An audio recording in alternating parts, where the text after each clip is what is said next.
It starts with an American boy growing up among Christian intellectuals in a Swiss mountain retreat in the 1960s and 70s, daydreaming about one day directing Hollywood films. I'm a dyslexic little kid roaming around in the Alps, growing up in a weird fundamentalist American evangelical commune. The boy's name was Frank Schaeffer, and the commune, L'Abri, was run by his father, Francis Schaeffer, a Christian philosopher and art historian. He was a completely off-the-wall, wonderful individual, thinning long hair, was wearing a pair of mountain climbing knickers of the kind that you associate with Swiss mountaineering back in the day. He had a goatee, but no moustache, almost like a sort of 60s folk singer type look. Well, it's kind of seems like an odd juxtaposition, but on Sunday morning he'd be preaching from what he called the inerrant word of God. But on Saturday night, the night before, he might be giving a lecture on Bob Dylan's lyrics. L'Abri, which is the French word for shelter, was a stopover for travellers on their way to ashrams or kibbutzim. This was the early 70s, and Francis, unique among evangelical leaders, would lecture on how Christians should engage with modern art or the Woodstock Festival. He attracted some eclectic fans. Eric Clapton visited, and so did Billy Zioli, the man behind a powerhouse Christian film company, Gospel Films. People were saying to my father, you ought to really do something that takes the lectures you give on the interrelationship of art, culture, and Christianity on film. You should make a documentary. Billy Zioli put together the financing of about a $3.5 million project, which in those days, that was a lot of money for a documentary. And you got to direct it, even though you were, 19 years old? Dad was one of these parents who believes in his children's talents. Frank had grown up in the Alps, idolising directors like Fellini. And while he wasn't especially interested in directing his father's niche Christian art history documentary, he thought maybe he could get a showreel out of it to show Hollywood producers.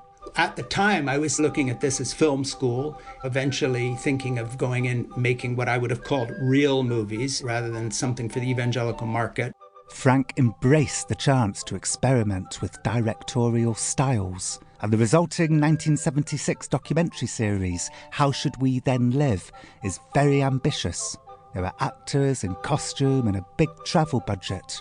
One minute, Francis is in a Florentine museum. Anyone who could walk through the museums and not be overwhelmed with the beauty of the work of its art really is a very poor man indeed. The next, he's on a Paris street, criticising the existentialist Jean-Paul Sartre for his moral relativism. With Sartre's position, one can equally help an old woman across the street. Merci, monsieur. Or run her down.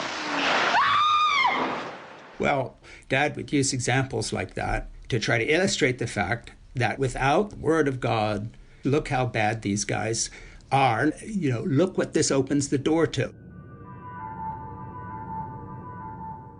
But this story about a Christian art historian and his ambitious son is about to take a very strange turn. And all because of an unexpected creative decision Frank made midway through production. Consider the human fetus, the unborn baby. In January 1973, the United States Supreme Court passed the abortion law.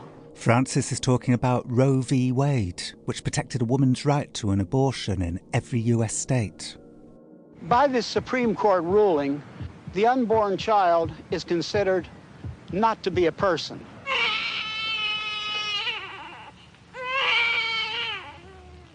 The scene is odd, and not only because it was such a drastic gear shift from the rest of the series.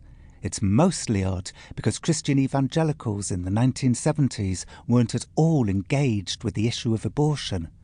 This was coming totally from left field. Most evangelical Christians saw this as a quote-unquote Catholic issue. And in those days, we had nothing to do with Roman Catholics if we could help it. In fact, Dad's theology would say a Roman Catholic is going to hell.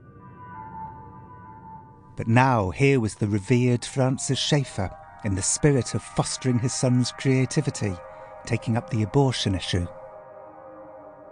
It was my suggestion to my dad that we make the last 2 episodes about abortion